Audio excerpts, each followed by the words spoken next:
शर्मा जी ने अपने छोटे बेटे रमेश की शादी अपने दोस्त की बेटी सुचिता से करके अपने घर लाए, जबकि सुचिता की शादी शर्मा जी के बड़े बेटे जय से होने वाली थी। लेकिन जय के पास कोई नौकरी नहीं थी और वो दिन भर अपने आवारा दोस्तों के साथ आवारागर्दी करता रहता था, जिसके कारण सुचिता के पिताजी ने सुचिता की शादी शर्मा जी के छोटे बेटे रमेश से कर दी। कितनी सुंदर बहू लाए हैं आप। इतनी सुंदर बहू तो पूरे मोहल्ले में नहीं है। मेरी बहू को देखकर सारे मोहल्ले वालों की बोलती बंद हो जाएगी।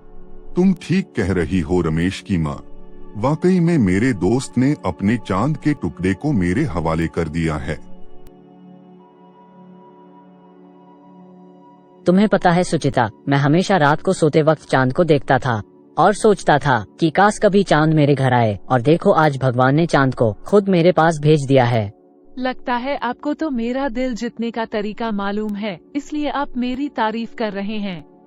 तो क्या आप आज इस चांद को अपने प्यार के रंग से रंगेंगे? रमेश हंसने लगता है और प्यार की गहराइयों में गोते लगाने लगता है। लेकिन जय इस शादी से बिल्कुल खुश नहीं था। वो छुपकर उन दोनों की बातों को सुन रहा था। सुचिता जरा संभल के, तुम्हारी शादी तो मेरे छोटे भाई से हो गई है, जो मुझे बिल्कुल पसंद नहीं है। सुचिता मुस्कुराते हुए कहती है, मुझे संभलने की क्या जरूरत है? मुझे तो संभालने के लिए आपकी मजबूत बॉडी है ना। ये बॉडी ऐसे ही नहीं बन गई है, इसके लिए जिम में घंटों मेहनत करना पड़ता है, भारी भारी सामान उठाना पड़ता है। तो क्या हुआ, थोड़ा मैं भी तो देखूं कि आप कितना भारी सामान उठा सकते हैं। अच्छा, अगर तुम चाहती हो तो मैं तुम्हें ही उठा देता हूँ। इतना कहकर जय सुचिता को उठा लेता है। वाह जी, आप तो सही में बहुत मजबूत हैं। जरा ये बॉडी अपने छोटे भाई को भी बनाने के लिए कह दीजिए और मुझे नीचे उतारिए, नहीं तो कहीं आपके भाई ने देख लिया तो आपको मार खाना ना पड़े। मैं तो खूबसूरत लड़कियों के लिए हमेशा मार खाने के लिए तैयार रहता हूँ। तभी वहाँ रमेश आ जाता है और उनको एक साथ देख लेता है। अच्छा हुआ कि आप आ गए। ये देखिए, आपके भाई साहब जबरदस्ती मुझे उठा रहे हैं। रमेश सुचिता की बात सुनकर गुस्से में अपने भाई को कहता है, भैया ये आप क्या कर रहे हैं? ये मेरी पत्नी है, आपकी नहीं। मैंने माना कि इसकी शादी आपसे होने वाली थी, लेकिन अब इसकी शादी मेरे साथ हुई है।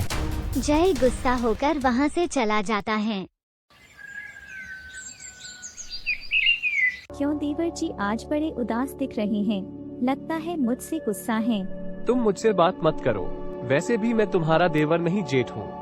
वो तो है, लेकिन मैंने आपको आज से देवर ही मान लिया है, क्योंकि आपकी शादी तो अभी तक हुई नहीं है और मुझे भी घर में एक देवर की जरूरत है, जिसके साथ मैं अपनी सारी खुशियाँ बांट सकूं। आप मेरे देवर बनने के लिए तैयार हैं, तो मैं आपको वो सब कुछ दे सकती हूँ जो मैं अभी आपके भाई को दे रही हूँ। वाह मेरी प्यारी भाभी, मैं तो कब से यही चाह रहा था कि कोई मुझे भी वो सब दे जो मैं चाहता हूँ। एक बात आज से सबके सामने, मैं तुम्हारा जेठ और अकेले में देवर भाभी या कहो मियाँ बीबी।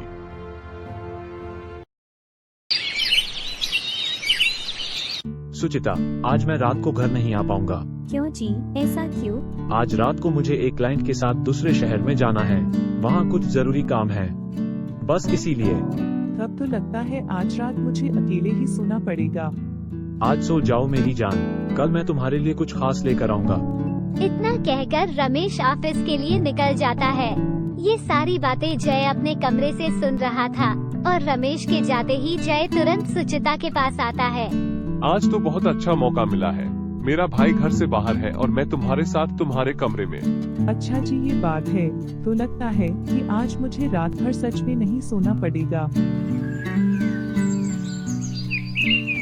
रात में सुचिता अपना बिस्तर लगा रही थी, तभी जय चुपके से उसके कमरे में जाता है। क्यों मेरी जान, लगता है आज रात की तैयारी कर रही हो? हाँ, करना तो पड़ेगा ना, क्योंकि आज आप जो मेरे साथ सोएंगे। इतना कहकर सुचिता और जय एक दूसरे को प्यार करने लगते हैं। कुछ दिन ऐसे ही चलता रहा। रमेश घर से जब भी जाता तो जय सुचिता के कमरे में चुपके से आ जाता और दोनों मिलकर खूब मजे करते। एक दिन रमेश जय को सुचिता को छेड़ते हुए देख लेता है और अपने भाई पर बहुत गुस्सा करता है। सुचिता, मैं तुमसे प्यार करता हूँ और ये मेरा भाई मुझे तुमसे प्यार करने नहीं देता है। मैं अपने भाई से परेशान हो चुका हूँ अगर मेरा बस चलता तो मैं इसे जान से मार डालता। तुम ठीक कह रहे हो, वो मुझ पर भी शक करने लगा है। उसे हमारे प्यार के रास्ते से हटाना पड़ेगा। लेकिन ये होगा कैसे? इसका हल है मेरे पास। ये लो दवाई और कल सुबह तुम उसे ऑफिस जाने से पहले पिला देना। इस दवाई का असर आधे घंटे के बाद होता है और उसे ऑफिस जाने में 1 घंटा लगता है। इस दवाई का असर आधे घंटे में शुरू हो जाएगा और कुछ ही देर में वह रास्ते पर गिर जाएगा। उसका एक्सीडेंट हो जाएगा और वह मर जाएगा। उसके बाद हमारा रास्ता बिल्कुल साफ हो जाएगा और हम दोनों मिलकर बिना किसी रोक टोक के प्यार कर पाएंगे। जय बिल्कुल वैसा ही करता है जैसा कि सुचिता ने उसको बताया था। वो रमेश के खाने में सुचिता की दी हुई दवाई मिला देता है और उसे खिला देता है। रमेश इन सब बातों से अनजान वो खाना खाकर ऑफिस के लिए चला जाता है। दवाई के असर के कारण उसका एक्सीडेंट हो जाता है और वो मर जाता है। शर्मा जी के घर में मातम छाया हुआ था। रमेश के मौत से सब दुखी थे, जय और सुचिता को छोड़कर। शर्मा जी जय और सुचिता को खुश देखकर सोच में पड़ जाते हैं, लेकिन घर में मातम होने के कारण वो अपने आप को समझा लेते हैं। एक दिन जय चुपके से सुचिता के कमरे की ओर जा रहा होता है, तभी शर्मा जी उसे देख लेते हैं। इसके बाद उनका शक यकीन में बदल जाता है। उधर जय और सुचिता कमरे में एक दूसरे को प्यार कर रहे होते हैं। तभी अचानक से शर्मा जी उस कमरे में चले जाते हैं। जय, ये तुम क्या कर रहे हो? सुचिता तुरंत रोने लगती है और कहती है, देखिए ना बाबूजी, जेठ जी मुझे डराते हैं और कहते हैं कि अगर मैं इनसे प्यार नहीं करूंगी तो ये मुझे जान से मार देंगे। शर्मा जी जय को एक थप्पड़ मारते हैं और कहते हैं, नालायक, तू इतना गिर गया जो अपने छोटे भाई की बीवी को जबरदस्ती प्यार करने के लिए कह रहा है। निकल जा इस कमरे से, नहीं तो मुझसे बुरा कोई नहीं होगा। और आइंदा इस कमरे और बहू के आसपास भी नजर आया तो मैं तुझे घर से बाहर निकाल दूंगा। जय चुपचाप वहाँ से बाहर चला जाता है। सुचिता, मैं तुमसे बहुत प्यार करता हूँ और मैं तुमसे अलग होकर नहीं रह सकता, लेकिन मेरे घर वाले मुझे तुम्हारे साथ रहने नहीं देंगे। मुझे तो लगता है कि मैं तुमसे अलग होकर मर जाऊंगा। ऐसी अशुभ बातें नहीं करते और मरे तुम्हारे दुश्मन तुम क्यों मरना चाहते हो? तो मैं क्या करूं? मुझसे अब तुम्हारी दूरी बर्दाश्त नहीं होता। अब तुम ही कोई उपाय बताओ। पहले तुम अपना दिमाग को शांत करो और मेरी बात सुनो। अगर तुम चाहते हो कि हम दोनों एक दूसरे के साथ में रहे तो हमें अपने रास्ते के कांटे को हटाना पड़ेगा। वो कैसे? इसका भी उपाय है मेरे पास। ये लो दवाई और कल सुबह बाबूजी के टहलने जाने से पहले पिला देना। तुम्हें तो पता है कि इसका असर धीरे धीरे होता है। एक बार इसका असर हो जाएगा तो वो टहलते हुए छत से नीचे गिर जाएंगे और हमारा रास्ता साफ हो जाएगा। वो मेरी जान, क्या उपाय बताया है तुमने? और इसके साथ ही हमारा मिलन हो जाएगा। जय सुचिता के कहे अनुसार अपने पिताजी को सुबह टहलने जाने से पहले ही उनको वो दवाई दे देता है और वो दोनों मिलकर इंतजार करने लगते हैं। कुछ देर बाद छत से चीखने की आवाज आती है। सब लोग तुरंत बाहर जाते हैं तो देखते हैं शर्मा जी छत से गिरकर मर चुके हैं। घर में फिर से मातम छा जाता है। सब लोग उदास होते हैं, लेकिन सुचिता और जय खुश होते हैं क्योंकि उनका प्लान कामयाब हो चुका था। जय की माँ रात में सोने के लिए लेटी होती है, तभी सुचिता उनके पास जाती है और रोने लगती है। क्या हुआ बहू, तुम रो क्यों रही हो? माँ जी, मुझे बचा लीजिए। क्या हुआ बहू, तुम ऐसा क्यों बोल रही हो? माँ जी, मैं आपको क्या बताऊँ, जेठ जी मुझे अपने कमरे में सोने के लिए बुला रहे हैं और जब मैंने मना किया तो मुझे जान से मारने की धमकी भी दी। शायद आप विश्वास नहीं कीजिएगा, लेकिन जब मैंने उनको आपके बारे में बोला तो उन्होंने कहा कि आप बूढ़ी हो गई हैं। तुम चिंता मत करो बहू, मेरे रहते हुए ऐसा कुछ नहीं होगा। मैं अभी पुलिस को बुलाती हूँ। बोलिए राधा जी, क्या बात है? इंस्पेक्टर साहब, इस नीच और गिरे हुए इंसान को गिरफ्तार कर लीजिए। लेकिन क्यों? क्या गुनाह किया है इसने? इंस्पेक्टर साहब, ये गिरा हुआ इंसान मेरी गंगा सी पवित्र बहू पर गंदी नजर डालता है और इसे अपने कमरे में सोने के लिए बुलाता है। इतना सुनते ही इंस्पेक्टर जय को गिरफ्तार करके ले जाते हैं और उसे जेल में डाल देते हैं। बहू, मैं कुछ दिनों के लिए अपने मायके जा रही हूँ। ठीक है माँ जी, लेकिन आप अचानक से जा रही हैं। हाँ बहू, मेरा मायके में मेरे भाई के बेटी की शादी है और उन लोगों ने कल फोन करके बहुत जिद किया है, तो मुझे अचानक से जाना पड़ रहा है। ठीक है माँ जी, मैं आपको स्टेशन पर छोड़ देती हूँ। इतना कहकर राधा जी वहाँ से चली जाती है। कुछ देर बाद सुचिता किसी को फोन करती है।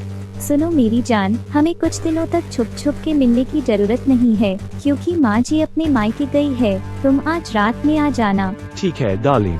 रात को एक आदमी सुचिता के पास आता है। आ गए तुम? यस डार्लिंग, तुम बुलाओ और मैं ना आओ। अमर, अब हम कुछ दिनों तक आजाद परिंदे हैं। इन दिनों में मैं सिर्फ तुम्हारी हूँ और अब कुछ दिनों के बाद हमें कोई भी अलग नहीं कर सकता। बस कुछ ही दिनों की बात है। हाँ ये तो है, लेकिन तुम्हारे दिमाग को मानना पड़ेगा। कितनी चतुराई से तुम इन लोगों को बेवकूफ बना रही हो। मैं तुम्हारे प्यार के लिए कुछ भी कर सकती हूँ मेरी जान। अभी ये बातें हो ही रही थी कि राधा जी वहाँ आ गई। बहू, कौन है ये आदमी और तुम इतनी रात को इस अनजान आदमी के साथ क्या कर रही हो? चुप कर बुधिया, ये कोई अनजान नहीं बल्कि मेरा पहला प्यार है, और अगर तुमने शोर मचाने की कोशिश की तो तुम्हें भी तुम्हारे पति और बेटे के पास भेज दूंगी। ये तुम क्या कह रही हो? तुमने मेरे पति और बेटे को मारा है? हाँ, मैंने ही मारा है उन दोनों को, तुम्हारे बेटे से उनके खाने पीने के सामान में दवाई मिलाकर। और अगर तुम ज्यादा चिल्लाई तो तुझे बिना दवाई के ही मार दूंगी। तुमने अपने सुहाग को ही मार डाला। अगर तुम्हें उसे मारना ही था तो तुमने उससे शादी क्यों किया? ये तो मेरी मजबूरी थी उससे शादी करना, क्योंकि मैं अगर तुम्हारे बेटे से शादी नहीं करती तो मेरे पिताजी मुझे अपने जायदाद में से एक फूटी कौड़ी भी नहीं देते, जिसके कारण मुझे तुम्हारे बेटे से शादी करना पड़ा। और वैसे भी तुम तो कुछ दिनों की मेहमान हो, उसके बाद ये सारी जायदाद की मालकिन तो मैं ही हूँ, क्योंकि तुम्हारा एक बेटा तो जेल में है और दूसरा भगवान के पास। इतना कहकर सुचिता हंसने लगी। और हाँ सुन बुधिया, अगर ये सारी बात किसी को पता चला तो तू भी भगवान के पास नजर आएगी। भगवान के पास नहीं, जेल जाना पड़ेगा तुम्हें बहुराए। पुलिस की बात सुनकर सुचिता डर गई। तुमने प्लान तो बहुत बढ़िया बनाया था, लेकिन एक गलती कर दी तुमने। मेरे गुरु यानी अपने ससुर को मार डाला। मुझे जब उनकी मौत का पता चला तभी मैं समझ गया था कि इसके पीछे कोई साजिश है, और मेरा शक यकीन में तब बदला जब मैंने तुम्हारे पिताजी से जायदाद के बारे में सारी सच्चाई जाना। लेकिन मेरे पास कोई सबूत नहीं था, इसलिए मैंने ही जानबूझकर राधा जी को घर से बाहर जाने को कहा, और तुम मेरे जाल में फंस गई। और देखो, तुम्हारी सच्चाई सबके सामने आ गई। तुमने ऐसो आराम की जिंदगी बहुत जी ली। अब तुम दोनों जेल की हवा खाने के लिए तैयार हो जाओ, क्योंकि अब मेरे पास गवाह और सबूत दोनों है।